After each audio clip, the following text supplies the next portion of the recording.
Tiger Woods was awesome yesterday. The Rangers win last night. The Mets win last night. Pete Alonso gets plunked in the face with a ball. I know. Looks like there's going to be a fight. And thank God it hit his shoulder first. Well, it hit his shoulder and then it hit the extended face. But it wasn't flush on the face because that could have been a big problem. But he's a hockey player, so he's going to be back. So I'm not worried about it. And, the thing about it is that he had a very interesting night last night. Game one. He was involved in a lot of different things. It was good to see Robbie Cano bunting when we all want somebody to do what he did last night against the shift. Yep. Love that. You have 5 guys that had RBIs last night. May wasn't great. He was okay. Soto hit a home run. He could have whatever. They were up at that point. I know. He could have laying it in there. He can have as many single home runs as he wants. Just don't give him grand slams and things of that nature. So all in all, I mean, it was a really, really good start because you had every starter with the exception of James McCann get a hit.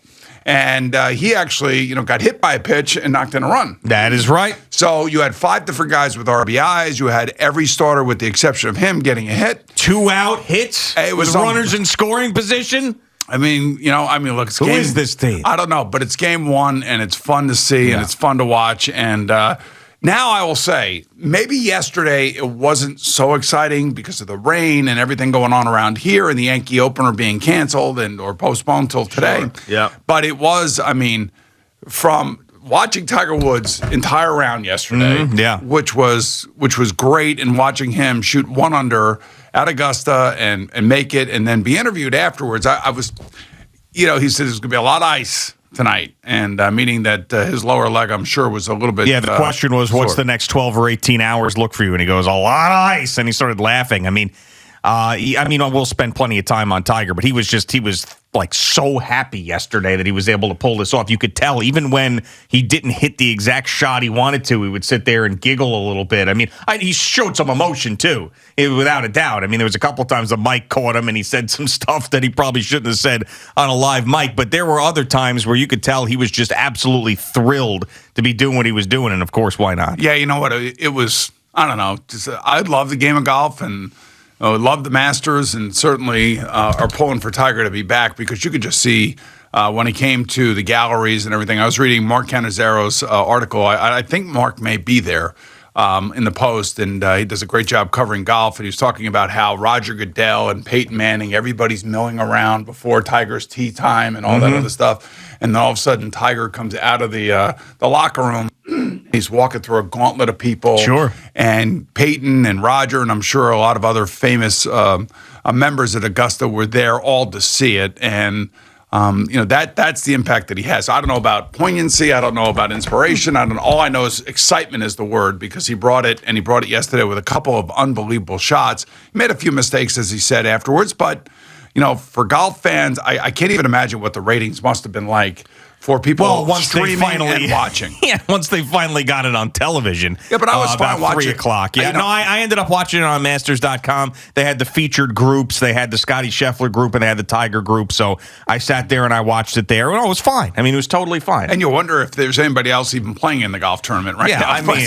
But it's, it seemed like on 18, he hooks his ball and then out of the blue, that ball comes out and he's got what they call, what we used to call casual water, and he gets a free drop, and next thing you know, he hits a great chip shot, and then he hits another putt. He had a couple really cool and great saving par putts, which was that's his signature. That's who he is. He's a great putter.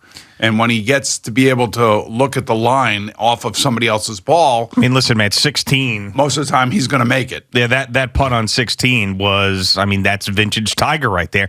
And you could tell that obviously after what he went through, his lower body is not the same as it was. And I think that's a reason why you have noticed how jacked he is up top. Because he probably thought to himself, listen, I'm not going to be able to generate the same power from my legs as I used to be able to because it's not, it's a reconstructed ankle. I've got rods in my legs. I'm going to have to use a lot more upper body. So I think that's probably, he was genius in his rehab. Think if I'm ever going to play again, I got to be stronger than ever in my torso, and that's exactly what he did. He just looks great. And, the thing, now today, coming back, now they start later today, the wind is going to pick up in the afternoon. He starts later today. Yeah, he does. But the wind is going to be picking up today. So, he's a great wind player, too. He can play in those conditions.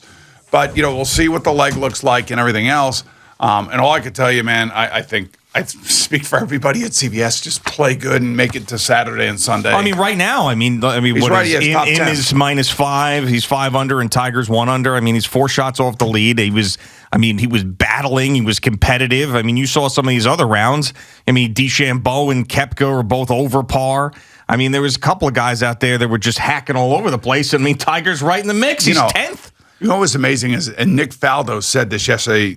By the way, Jim Nantz, CBS, TBS, ESPN. I know, he's getting paid by everybody. Doing, That's great. Yeah. Does he get paid by ESPN or does he get paid by the Masters to do this? No, he's going to get paid. I don't know how they work it out with CBS. It's so confusing. But that's got to be some sort of record. Live television, big time events. Yeah. And who's right in the middle of all of it? Jim Nantz. To me, that's a record. Anyway, when I think about Tiger, yesterday watching him being interviewed, it seemed like he's so much more approachable. I know he was approachable prior to the accident because of all the other stuff that happened to him. Mm-hmm. And he, had to deal with about a year and a half of just the slings and arrows coming at him because of everything else that was going on. But I just felt like yesterday it seemed like he was relieved. He was happy, very approachable. He was very honest in his answers with the interviews. And the thing about that is that, way back when, that wasn't who he was. No, he was you didn't have friends on. I know that we joke around about how Justin Thomas, or somebody was joking around how Justin Thomas is only friend on the tour. But the people, he didn't have he was cold, people would say, when he was in his calculated at the height cold, of his, and he was all focused up. Right. And now he's focused, but he's also a human being. And I think that it's a totally, after everything you go through, I think you gain some perspective, obviously, and he has. But I was all about this yesterday, all about all of it. Even when he finished his round, I was still watching, and seeing Dustin Johnson get off to a good start was fun, and seeing Paulina after his round was even more fun. So, yeah, okay. You let it all hang out at day one. I can't imagine if he wins what's going to happen. That would drive me crazy. What would? You saw it. It's just like... Drive you crazy if you're DJ? Yes, I think. Really? I don't know. She's. Isn't that the ultimate post-round treat? Yeah, for him it is. That's what I'm saying. And also for guys like you, I guess. No, what I'm saying for him. Guys like me. Every person. I know one thing. He doesn't have a naked sister-in-law running around his house. That's for sure. He may. Who knows? He may. All right. So it was great, and today's going to be even better. And you got Yankee opening day today. That's right. Yeah, Tiki and Tierney will be out there at the. What is that? That steakhouse? Is that where they do the show from? I don't know. They're going to be in Yankee Stadium, so we'll have all your coverage here, and of course the game will be here on WFAN as well. Nathan Eovaldi against Garrett Cole. Garrett Cole. Here we go. And it's interesting. I think there was Aaron Boone says we're jumping into the deep end right away here at the beginning of the season against their two blood rivals. Well, I don't know about Toronto being a blood rival, but the fact is... they will be this year. There's no doubt about it. They have been the last 3 years as they have been building this just awesome lineup. So, look, man, win your home games, win every series if you can, get off to a great start. I will say, waking up this morning as a Met and a Ranger fan and a Tiger fan, I had all three great things happening yesterday. I was very, very happy. I had a couple day chasers during the day. Oh, did you? Yeah, the tequila, man. I'm telling you. Look at you. It was great. It was just great. And I don't know. I don't know what to tell you. It's just...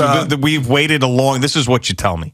You tell me that it's been a long winter, and we have waited for these moments throughout the entire winter. Finally, you got it yesterday. I got a shutout against the Penguins. I know Sidney Crosby didn't play, and I got a couple other guys that were out. And then if we do have to play them... talking trash at the end of the game. If we have to play them in the playoffs, it's going to be a bitch. Yes, well... Did you like that? Yeah, I don't think you usually like that type of stuff. No, I know, but the reason he was doing that was because this game got really chippy yesterday. Okay. Take the high road. There were a couple of hits that I thought were legal, that were called penalties because of the way they look and the way people react to them. But anyway, if they have to play the Penguins in the playoffs, they're right on the heels of the Carolina Hurricanes. Thank you for watching. Please like, comment, and subscribe. And don't forget to hit the red bell so you're notified when we have new content.